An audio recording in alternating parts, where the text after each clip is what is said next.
Good day, this is JNN Weekday News. I'm Lefane Wigan. Here now are the top stories. The Ministry of Education has revealed that 200 schools island-wide, especially those in areas severely impacted by the dry spell, could be affected by reduced water supplies. The news comes 3 days before the start of the 2014-2015 academic year.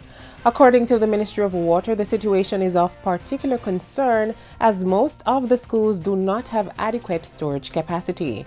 The information was released last night by Water Minister Robert Pickersgill, who gave an update on a high-level meeting with government ministers and agencies to discuss the impact of the dry spell, which is forecast to continue into next year.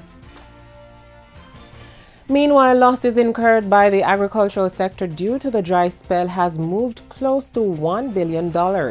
The Ministry of Agriculture and Fisheries estimates that 2,190 hectares of crops valued at $953 million have been impacted. 18,309 farmers have been hit by the drought. A statement from the Water Ministry says to mitigate the effects of the decline in rainfall, the Ministry of Agriculture and Fisheries has disbursed $33 million. $30 million has been allocated to the Rural Agricultural Development Authority as well as members of Parliament in the most affected areas to formulate programs to save crops.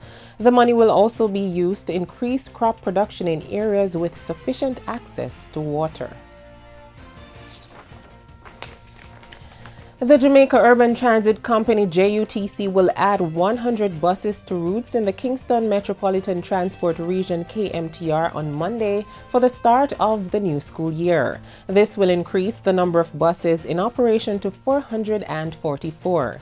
Managing Director of JUTC Colin Campbell says at the end of the last school term, the company operated 400 buses. The figure was reduced to 345 during the summer period. Mr. Campbell added that several buses which were out of service for lengthy periods were repaired during an intensive maintenance program. Mr. Campbell says the buses will operate according to a schedule on the 120 routes that the JUTC operates. The schedules will be posted in the JUTC's transport centers, on its website, flyers, and newspapers. The Jamaica Labour Party JLP says it will be ready when a by-election is called to fill the vacancy in Central Westmoreland following the death of Member of Parliament Roger Clark.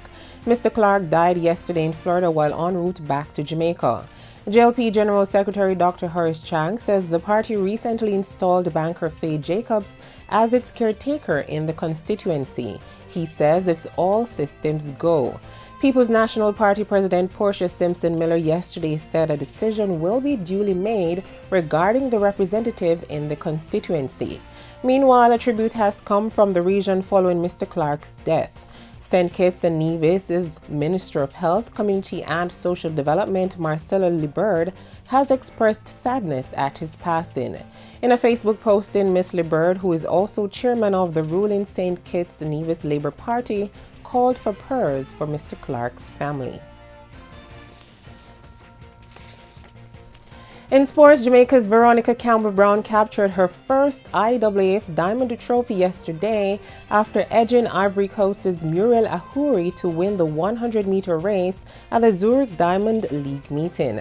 Campbell-Brown and Ahuri were both timed in 11.4 seconds, with the Jamaican given the edge. With the points doubled for the final race in the series, she finished with 10 points, 3 more than Ahuri and fellow Jamaican Karen Stewart. Commonwealth Games sprint double champion Blessing Okabari was third yesterday in 11.6 seconds. Stewart came into the race as the leader with 7 points and needed only to finish in the top 3 to take her first Diamond Trophy and prize money, but finished 5th in 11.19 seconds. The results will also force the Jamaica Athletics Administrative Association J3A to decide whether Campbell-Brown and World Championships 100-meter champion Shelly Ann Fraser-Price will get the wild card for next year's IAAF World Championships in Beijing, China. And those were the headlines for this hour. You can watch or live stream at JamaicaNewsNetwork.com. I'm Lefane Wigan, and this is JNN News Worth Watching.